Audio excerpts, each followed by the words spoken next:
Shout out, nandito tayo muli sa ating shop dito sa Starmatic.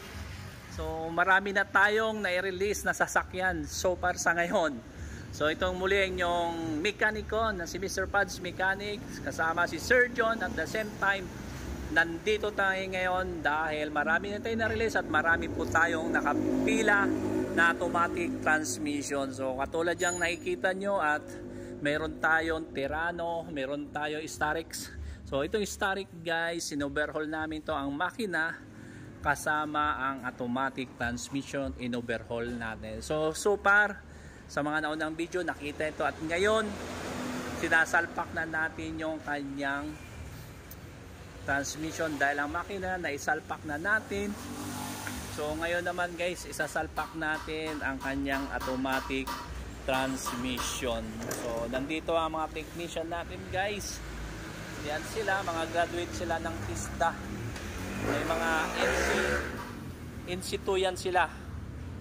Yan, kaya makikita natin na talagang gusto nila madagdagan pa kanilang knowledge, hindi lamang sa kanilang napag-aralan sa school, kundi actual. Mabaga sa medyo advanced sila dahil alam na nila kung paano guys pagbaba ng automatic transmission, paano isalpak, paano mag-diagnose. Siyempre tinuturo natin sa kanila yung mga dapat gawin, kung anong dapat ang gawin. So naintindihan naman nila. Kunting panahon lang yan sila guys, yan gumagahapang. Yan talagang indikasyon na willing matuto. At same time siyempre itong Terrano natin, sinasalpak na rin namin ang automatic transmission ng Terrano. So yan, nakita din natin dito. Nandito yung dalawang technician natin, may mga bata at medyo may edad yan, parang soldier, mayroon siyang ilaw sa ulo.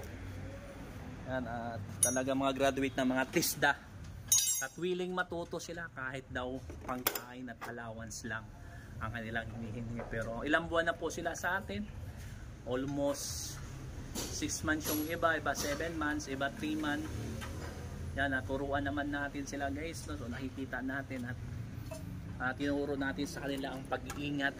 Advance sila sa iba guys, kahit pare-pareha sila ang iba naman nag-training sila sa mga kasa, iba naman sa mga shop. Dito sa amin advance sila dahil natututo sila ng automatic transmission sa kanilang ginagawa. Katulad ko sinasalpakan natin yung automatic transmission dito, kaya masasabi lang namin mas advance silang natutunan dahil importante yan lalo pag nag-abroad ka, at paano pagsalpak, pagkabit ng automatic transmission.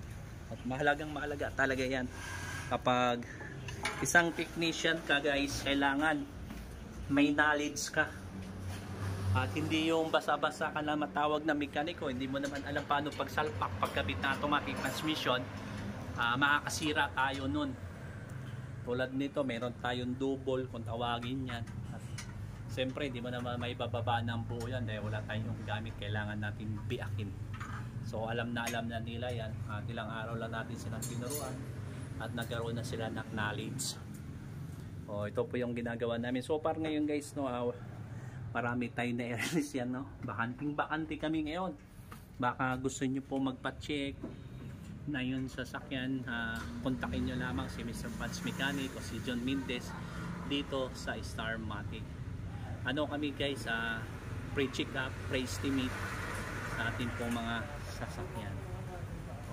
Di tayo titigil.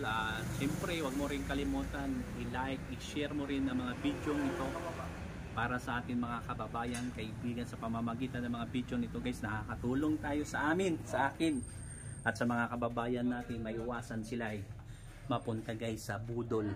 Kawawa naman mga kababayan natin, lalo pa mga low budget lang at naluloko pa sila ng mga gumagawa. Hindi naman lahat, mas marami pa rin na faithful sa kanilang ginagawa, siguro nasa 80% o 90% pa rin mga mekanikong matitino. Pero siyempre alam na naman natin.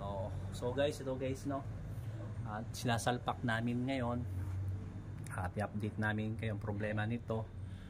Yan. So maraming salamat guys sa pag-ano nyo ng channel ko. Thank you sa inyo sa pananatili ninyo at pag-like, pag-share ng mga video ko.